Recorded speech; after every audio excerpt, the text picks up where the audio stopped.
Revenge of others episode third episode की starting में सुहोन और छानमी का सामना हो गया था और छानमी उससे पूछती है वो यहाँ क्या कर रहा है, जिस पर वो बहाना बनाता है कि वो स्पोर्ट क्लब से लौट रहा है। पर छानमी को उसका बिहेवियर थोड़ा अजीब लगता है। नेक्स्ट डे छानमी वॉसोक की रिस्पेक्ट में फ्लावर्स रखने आई थी, जहाँ वो सुहोन को भी देखती है जो किसी के लिए फ्लावर्स लाया था। और उसके जाते ही वो वहाँ जाकर देखती है, तभी सुहोन फिर से आ जाता है। वो अपना बर्गर जो भूल गया था उसे लेने आया था। वो उसे बताता है ये उसका बड़ा भाई है। यहाँ छानवी भी उसे वॉसोक के बारे में बताती है, पर वो वॉसोक की ट्विन है, ये बात वो सबसे सीक्रेट रखने को कहती है और सुहोन मान भी जाता है। फिर दोनों को ही भूख लग रही थी, इसलिए सुहोन के सजेस्ट करे एक रेस्टोरेंट पे वो दोनों जाते हैं, पर वो क्लोज था। और सुहोन छानवी को बताता है कि उसके भाई को इस रेस्टोरेंट के हैमबर्गर्स बहुत पसंद थे। वो बताता है उसके भाई के डेथ का कारण भी बुलिंग थी। उसकी क्लास के कुछ बुलीज ने उसे वॉशरूम तक नहीं जाने दिया और जब वो कंट्रोल ना कर सका तो उसका वीडियो बनाकर पूरे स्कूल में वायरल कर दिया, जिस कारण उसके भाई ने टेरेस से कूदकर जान दे दी। और उसकी मॉम ने ये सब अपनी आंखों से देखा, जिस वजह से आज वो नर्सिंग होम में भर्ती हैं। यहाँ पूरे स्कूल में हल्ला मचा हुआ था कि साजंग योंग स्कूल से ड्रॉप आउट हो रहा है। पहले तो किसी को यकीन नहीं होता, फिर सब उसे अपनी आंखों से व्हील चेयर पर जाता देखते हैं और पूरा स्कूल बहुत खुश था और सभी उसे कोस रहे थे।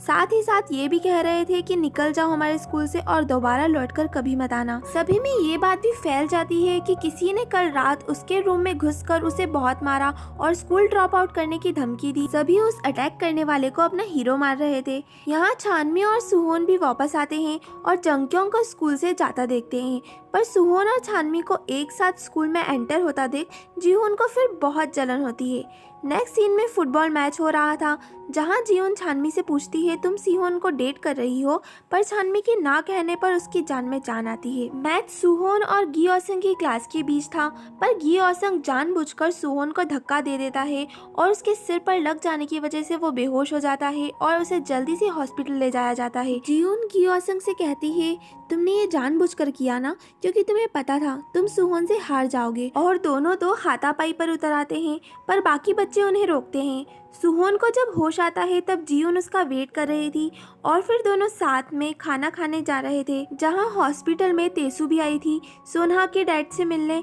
सोनहा की फ्रेंड उसे जंक्योंग का स्कूल ड्रॉप करने वाला वीडियो दिखाती है और वो बहुत खुश होती है। यहाँ स्कूल में छानमी जेबम से एक फेवर मांगती है गी ओसंग से मिलने का, और जेबम के कहने पर ओसंग छानमी से मिलने आता भी है और वो वहाँ उससे इम सोमी को धमकाने का सच पूछती है कि अगर वो तुम पर प्रेगनेंसी का इल्जाम लगा रही थी तो तुमने इसे खुद क्यों नहीं हैंडल किया और अपनी जगह वॉसुक के थ्रू सोमी से बदला क्यों लिया। यहाँ गी ओसंग उसकी बात का प्रॉपर जवाब नहीं देता और वॉसुक एक अच्छा लड़का था जो मेरी एज अ फ्रेंड हेल्प कर रहा था ये कहकर चला जाता है।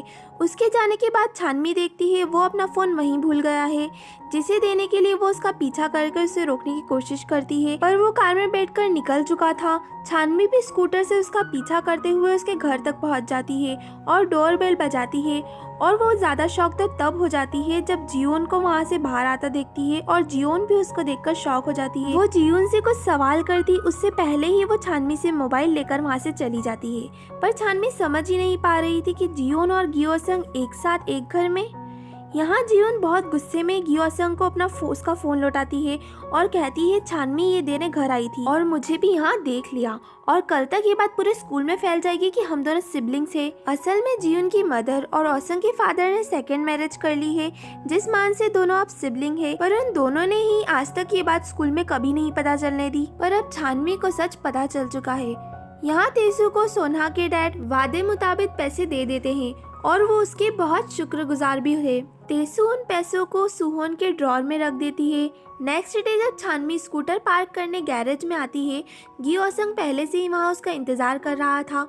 वो उससे कहता है कल जियोन को मेरे साथ घर पर देखकर तुम जरूर शॉक हुई होगी, लेकिन हम दोनों सिबलिंग्स हैं। स्कूल में ये बात लेकिन अभी तक किसी को नहीं पता है। और छानवी पहले ही कहने लगती है समझ लो मैंने कुछ नहीं देखा, तुम मुझ पर ट्रस्ट कर सकते हो, मैं किसी को कुछ नहीं बताऊंगी। स्कूल में जीउन छानमी से फिर नाराज थी। तभी एक स्टूडेंट आकर बताता है साजंग पुलिस लेकर आया है और सभी टेंशन में आ जाते हैं कि क्या पुलिस इन्वेस्टिगेशन कर हीरो को पकड़ लेगी। और सबसे ज़्यादा परेशान तो सुहोन हो जाता है। सभी स्टूडेंट्स पुलिस को कोई भी इन्वेस्टिगेशन ना करने का कह रहे थे और उनके हीरो को छोड़ देने का। पुलिस उस एरिया के सीसीटीवी चेक कर रही थी जहां उन्हें कोई स्कूटर पर रुकता दिखता है जो छानमी थी, पर ना ही उसका चेहरा दिख रहा था और ना ही वो किसे देखकर रुकी है उसका। डिटेक्टिव्स ये तलाश करने लग जाते हैं कि स्कूल में कितनी लड़कियां स्कूटर से आती हैं। यहाँ स्कूल में सभी बात कर रहे थे कि हो सकता है जंक्योंग को सजा देने वाला हीरो नहीं पार्क बसोक को पनिश करा हो। छानमी इस सब के बारे में सोच ही रही थी, तभी सुहोन को देखकर उसे कल रात सुहोन से अचानक रात में मिलने वाली बात याद आ जाती है, जहाँ सुहोन का बदला बिहेवियर और उसके जूतों पे कुछ तो लगा था। ये छानमी को याद आता है और वह सर्विस सेंटर के ओनर से सुहोन का पता पूछकर उसके घर पहुंचती है, जहां कोई नहीं होता और डोर भी ओपन था। इसका फायदा उठाकर वो अंदर घुस जाती है और सबूत के लिए सामान ढूंढने लगती है, जहां उसे खून लगे जूते मिल जाते हैं। वो उन्हें बैग में रख लेती है, पर वो अचानक सुहोन की आवाज़ सुनती है जो घर आ चुका था और अपनी कैट जिसका नाम लंच है उसे खाना खिला रहा था। और यहाँ छानमी उसके रूम में ही फंसी थी। वो चुपचाप बाहर कैसे जाए ये सोच ही रही थी, तभी सुहोन को नोज ब्लीड होने लगता है जिससे उसके जूते खून से सन जाते हैं। छानमी भी ये देख रही थी और मौके का फायदा उठाकर चुपचाप वहाँ से निकल जाती है, पर सुहोन को कुछ आहट तो हो ही जाती है और वो टेरेस से छानमी को वहाँ से जाता देख लेता है। वो जल्दी से रूम में आकर चेक करता है तो उसके जूते गायब थे और वो समझ जाता है कि छानमी के हाथ वो जूते लग चुके हैं। यहाँ जब छानमी डॉर में पहुँचती है तब वहाँ उसका डिटेक्टिव पहले से इंतज़ार कर रहे थे, क्योंकि उन्हें पता चल चुका था कि उस रात छानमी ही थी वो स्कूटर वाली लड़की। वो उसे क्लिप दिखाते हैं और पूछते हैं वो किसको देखकर वहाँ रुकी थी। छानमी कहती है वो सुहोन को देखकर रुकी थी, तो वो उससे पूछने लगते हैं क्या तुमने कुछ अजीब नोटिस किया था।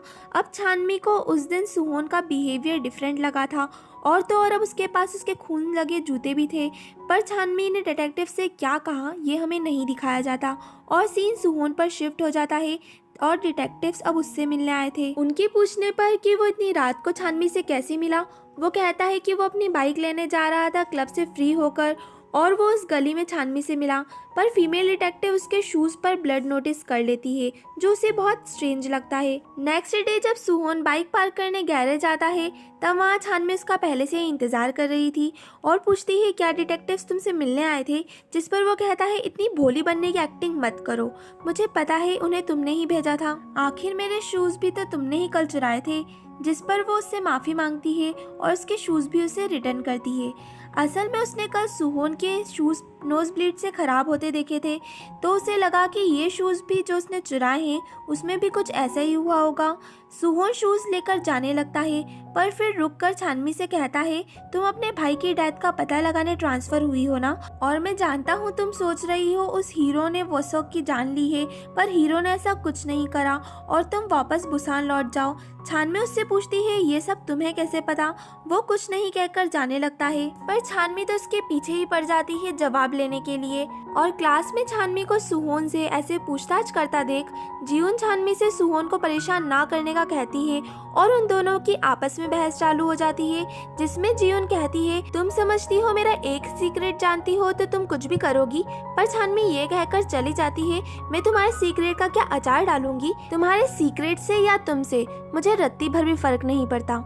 सीन सुहोन पर शिफ्ट होता है जो जंक्योंग को धमकाते समय यूज करे टूल्स को ठिकाने लगाने जा रहा था और अचानक डिटेक्टिव सामने आ जाती है, पर वो सुहोन से कहती है मैं तो कस्टमर हूँ, और सुहोन को पता चलता है जो उसकी डॉक्टर है वही इन फीमेल डिटेक्टिव के हस्बैंड भी हैं। नेक्स्ट सीन में छानमी को उसके लॉकर में एक नोट मिलता है मुझसे ऑडिटोरियम में मिलना, मुझे तुम्हें एक सीक्रेट बताना है। और छानमी नोट के अनुसार क्लास एंड होने पर ऑडिटोरियम पहुंचती है जहां कोई उसे पीछे से वार कर बेहोश कर देता है और उसके फिंगरप्रिंट से उसका मोबाइल अनलॉक कर लेता है। नेक्स्ट सीन में छानमी हॉस्पिटल में थी जहां उसे जेबम लाया था, जो उसे बताता है कि उसे ऑडिटोरियम में अकेला जाता देख उसने उसका पीछा किया, पर वहां पहुंचने पर उसने उसे बेहोश पाया। वो उससे बेहोश रहने का कारण भी पूछता है, पर छानमी उसे सच नहीं बताती और कहती है मैं सिर्फ शांत जगह जाना चाहती थी और शायद वहां बेहोश हो गई। नेक्स्ट डे स्कूल पहुंचने पर सभी बच्चे जियून को बहुत अजीब नज़रों से देख रहे थे, जिससे जियून बहुत फ्रस्ट्रेट हो जाती है और क्लास में पहुंचकर उसे पता चलता है किसी ने उसकी बहुत रिवीलिंग ड्रेस में फ़ोटोज़ ऑनलाइन शेयर करी है, जिसे देखकर जियून बहुत एम्बेरस हो जाती है। यहाँ छानमी जेबम को थैंक्स कर हॉस्पिटल से डिस्चार्ज हो जाती है। यहाँ स्कूल में भी सभी को पता चल चुका था कि वो फोटो एडिटेड है और उसके ओरिजिनल सोर्स का भी सभी को पता चल गया था, जो शूटिंग कैप्टन सो दायोन है। और जब सारे बच्चे उससे पूछते हैं तो वो कहती है भले ही मैंने ये फोटो शेयर करी हो, पर इसे बनाने में मेरा कोई हाथ नहीं है और मुझे तो ये फोटो छानमी ने शेयर की थी। छानमी का नाम सुन जियून के साथ बाकी सभी बच्चे भी हैरान थे। इतने में वहाँ छानमी आ जाती है और जियून उसे कन्फ्रंट कर पूछती है तुमने ऐसा क्यों किया, और वो सीधा उसे एक थप्पड़ जड़ देती है। छानमी कुछ समझ पाती इससे पहले वो उस पर फिर हाथ उठाने वाली थी, पर सुहोन बीच में आ जाता है और छानमी का हाथ पकड़कर वहां से उसे सभी के सामने से ले जाता है। जियून के साथ साथ सभी खड़े उसे देखते रह जाते हैं और थर्ड एपिसोड यहीं एंड हो जाता है। आगे की कहानी जानने के लिए स्टे ट्यून्ड। बाय।